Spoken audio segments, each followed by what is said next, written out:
This slideshow summarises research carried out in 2016 to explore possible barriers to home students' attainment in academic writing within a higher education institution specialising in the arts. The aim was to investigate barriers that art and design home students may face in relation to academic writing through published literature, and to enable greater understanding of students' and lecturers' perceptions of barriers around academic writing within the arts. For the purposes of this study, barriers are considered to be situated factors relating to the curriculum and related interactions within the HEI, as discussed by Tamsin Haggis in 2006, and to structural factors of British education policy and wider socio-cultural discourse. They are not understood as relating to individual students' needs.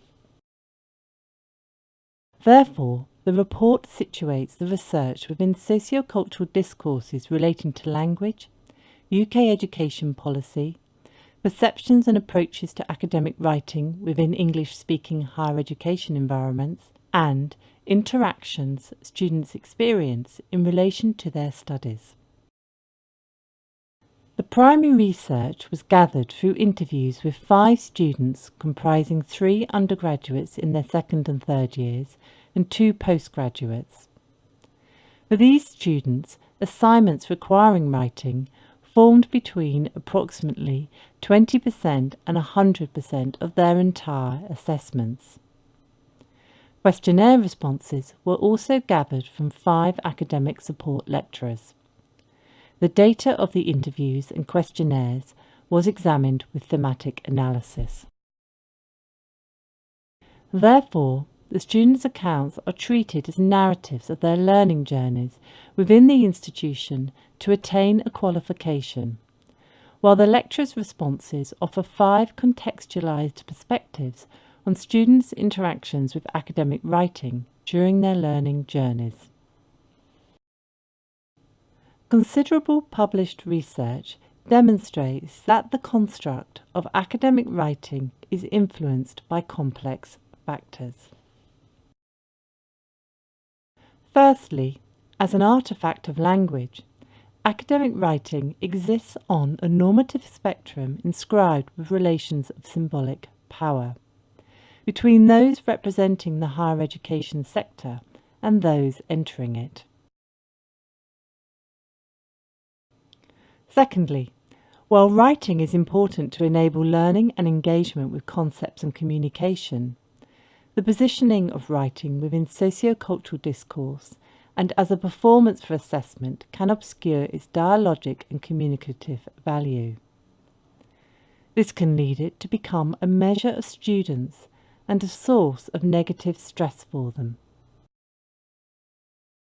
In addition, misconceptions about the nature of academic writing as a widely shared construct have led to beliefs within many institutions that home students have knowledge of academic writing on joining university. Ursula Wingate, in 2012, describes such view as inappropriate, while other researchers have noted that this misconception can lead to misunderstandings with potential for mislabelling of students, activation of bias threats, and negative student effect. This is exacerbated when aligned with other constructs such as independent learning and learner responsibility, the meanings of which may be opaque to students. Furthermore, undergraduates and postgraduates join higher education through different pathways, with different levels of knowledge that influence their outcomes.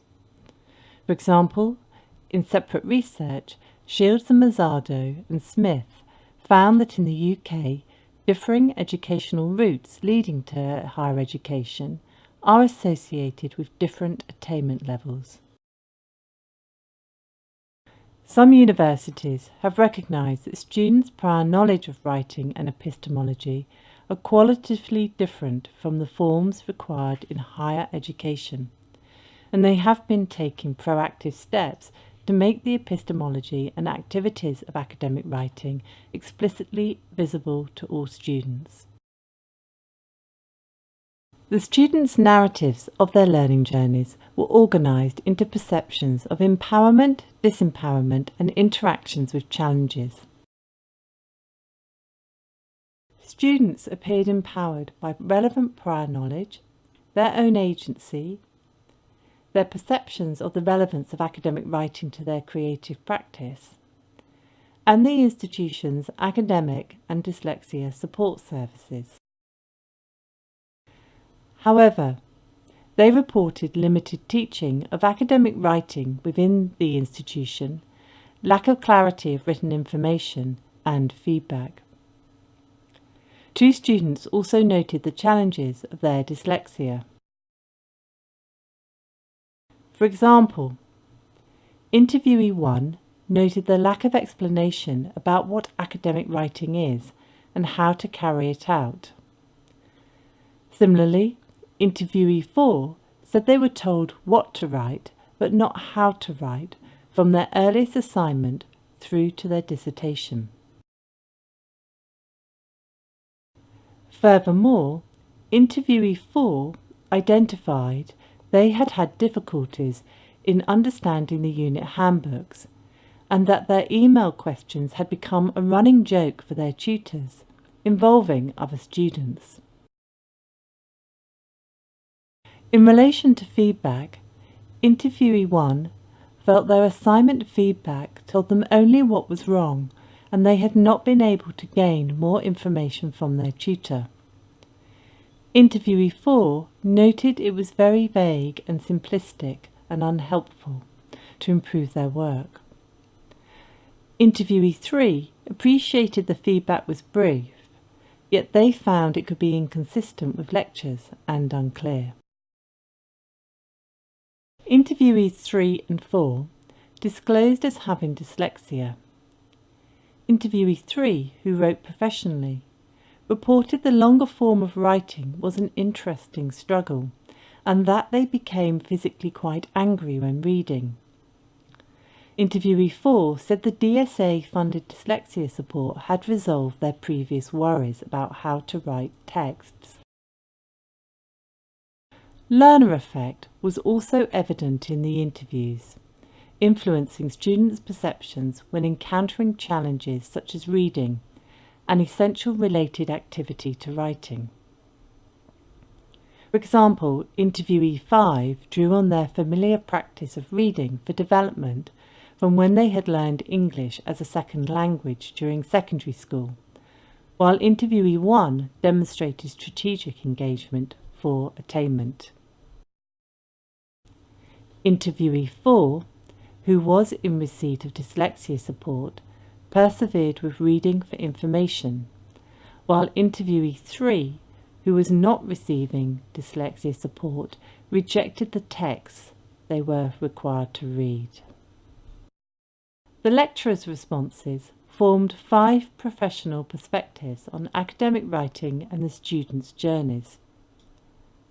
While the lecturers are not subject specialists, they hold varying levels of knowledge of art and design and particular understanding of communicative structures of academic writing and processes involved in constructing writing.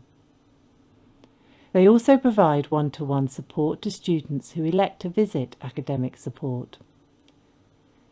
These aspects led to the responses being organised into 3 themes: knowledge and proficiency in academic writing, socioeconomic and multilingual interactions through language, and the impact of affect, health, and disability.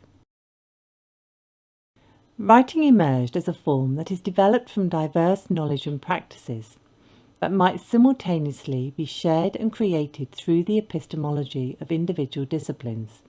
From one perspective, the aspects identified by the lecturers as issues may be considered to be student deficits, yet they demonstrate the complexity of instrumental and epistemological factors that need to be made visible to students for learning, and some of the aspects that need to be provided for within an inclusive teaching environment.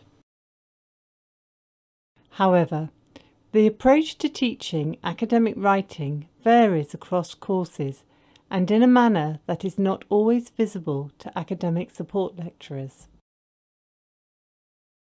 A lecturer also identified that socio-economic and multilingual factors relating to language can be barriers. This indicates the heterogeneous language forms in society from which students with diverse identities and language backgrounds are writing. Also noted as potential barriers were issues relating to affect, health, disability and specific learning difficulties, which can all have an impact on how a student can perform their role. Since learning is challenging in itself and students are learning in an environment with its own mores and requirements, diverse learner effects can occur and may be increased by situational factors of the institution. The analysis of the data highlights 3 implications. Firstly, while each student receives individual grades for their written assignments, the barriers relating to their attainment are derived from systemic issues within the UK. It is challenging for one institution alone to resolve those issues outside it. Yet action research has shown it is possible for an institution and the individuals within it to respond to the situated nature of academic writing and to create inclusive, integrated approaches to teaching and academic writing. Second, despite the students' activity and interest, the students interviewed found it hard to build understanding of the practice and conventions of academic writing required for their courses. It appears that there are limited opportunities for students to build comprehensive practical knowledge of the requirements and processes of academic writing that would empower them for their learning journeys. Third, the current approach appears implicitly to rely upon students' prior knowledge and independent seeking of support for their writing. This approach risks perpetuating gaps between students with differing levels of prior knowledge and between novices and experts, despite the students' best efforts and their interest in the subjects they are writing about. This issue is particularly significant for students who may enter the institution with a major gap between their theoretical and practical knowledge of writing and the knowledge needed to fulfill the institution's assessment criteria. For instance, interviewee 2, a third year resubmitting a final assignment, noted the relevance of writing to their creative practice, but also stated they were unable to put their points into the right sentences. For such students, their lack of knowledge is also a potential barrier to completing their course at all. Finally, analysis of 5 interviews and 5 questionnaires is too limited a sample from which to make generalised recommendations. However, the data provokes awareness of potential barriers that should be considered. Therefore, there are 4 recommendations. First, examine beliefs within the institution regarding knowledge of academic writing undergraduates and postgraduates enter with, and evaluate these in the light of published research and the institution's own intake of students. Second, examine what specific knowledge the institution expects students to possess or learn in order to carry out academic writing within it, and consider how this is made visible to all students with opportunities for practice and formative feedback. Third, examine how the institution currently meets the needs of students who require greater support to develop their writing and reading skills to engage effectively with academic writing, and whether the current approaches are fit for purpose. Fourth, consider how the institution can draw on the expertise within it to create inclusive pedagogical solutions that enable all students to learn and use the powerful forms of knowledge of academic writing throughout their journeys for greater understanding of their field and for higher attainment. Thank you for your time.